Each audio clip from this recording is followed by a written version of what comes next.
এখানে আল্লাহ পাক বলছেন মানুষের মধ্যে কিছু মানুষ আছে যারা তাদের নফসটাকে আল্লাহর সন্তুষ্টির জন্য বিক্রি করে দিয়েছে। মানে তাদের জীবনের মূল থিমটাই হচ্ছে আল্লাহ পাকের সন্তুষ্ট অর্জন। কোনো কিছুকেই তারা আল্লাহ সন্তুষ্টির উপর প্রাধান্য দিবে না।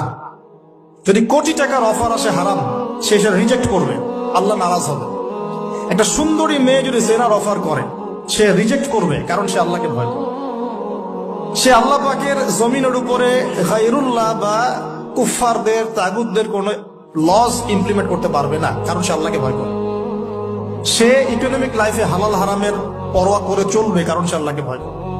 সে তার পরিবারে পর্দা এস্টাবলিশ করবে, বিকজ সে আল্লাহকে ভয় করে। মানে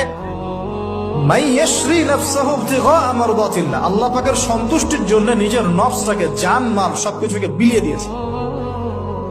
এই মানুষগুলোর সম্পর্কে আল্লাহ বলছেন ওয়াল্লাহু রাউফুম বিল ইবাদ। এই মানুষগুলোর প্রতি আল্লাহ পাক রাউফ হবেন, কোমল নরম সফট হয়ে যান। সুবহানাল্লাহ।